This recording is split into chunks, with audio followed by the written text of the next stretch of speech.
Greetings there, internet world. Hello there. My name's Derek, at I Am Monotone on Twitter.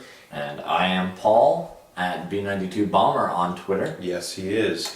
And this is our second edition of BnM Gamebreak. He's just completing my sentences here today. So today we were just going to be, since the new generation is ushering itself in, we were going to, throughout the next couple game breaks, just reflecting on this current generation. As well as looking forward to E3 in, 2 weeks now? Indeed. What's the E3 stand for the people that don't know? I mean, I know, but I want you to explain it so that people that don't...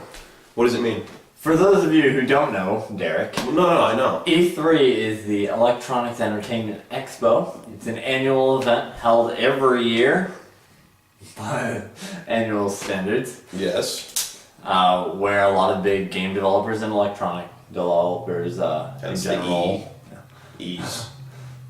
come together and discuss their new products that they're launching throughout the next year, as well as what they might be just getting into the works.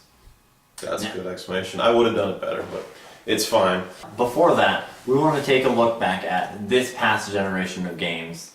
The pros and the cons that this generation brought us. The first thing I want to start off with is probably the biggest thing, is that this generation ushered in a new era of online gaming. Now, it existed in the past generation, but it really flourished and turned into a console seller this generation. The Xbox 360 launched with Xbox Live, both silver and gold memberships. PlayStation 3 had the PlayStation Network.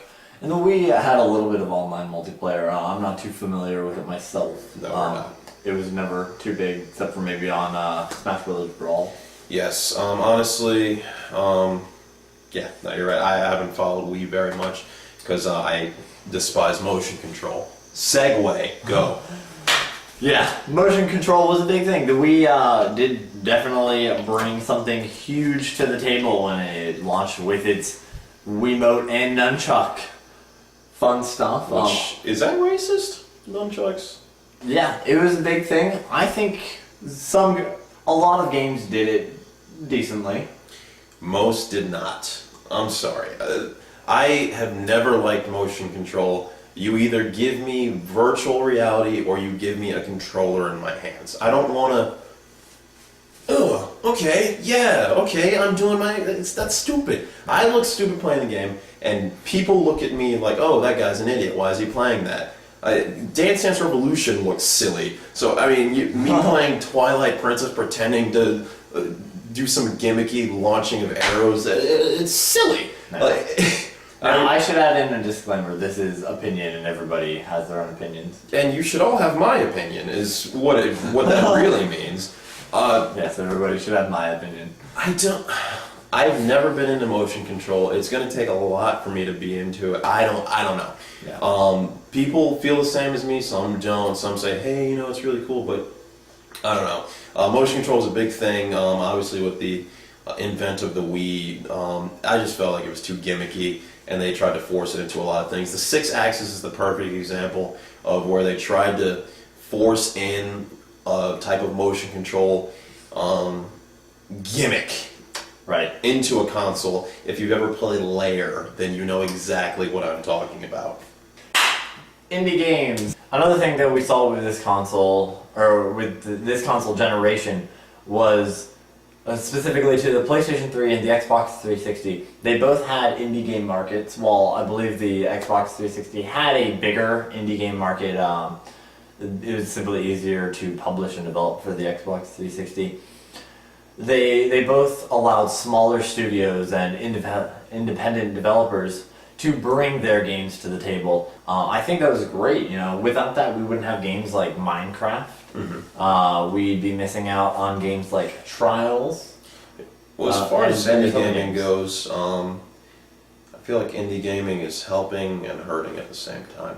There are a lot of indie games that cost way more than they really should be. Absolutely. But kudos to people that are going out and making independent games. I'm never gonna jump on that. But it's funny that I can't think of a good example at this point. But I've seen on Steam where some independent games that have been greenlit are just way more pricey than they should be. Like okay, one of the trucking simulation games where you literally just go down a highway as a trucker. No, like the legit simulators are like $50. Like what? Yeah. I'm just trucking. I'm hauling like corn or something. Fortunately, that's not a problem on consoles right now. I'm not sure, but I believe the console publishers themselves, like there's a council or something. There's a system you have to go through when you're publishing an indie game, where there's limits to how much you can charge. I've been trying to think of an Indiana Jones joke the entire time you've been on this point, but I didn't come up with anything, so I just gave up. But yeah, I definitely agree that the independent games, while they were present on the computer in past generations, have definitely come into prominence in this here console generation. Absolutely. I believe that may have been our last point. Definitely looking forward to this new generation to see what it will bring. Definitely excited to see where that goes. But for BnM Gamebreak, my name's Derek at I Am Monotone on Twitter. And I'm Paul at B92Bomber on Twitter. Feel free to follow us. Feel free to leave comments. We want to hear your opinions in the comment section below. Very important. It gives us feedback so we can do better. Definitely. But just keep tuning on in. More videos to come. Thanks for tuning in. I said that twice. Signing on out. Peace.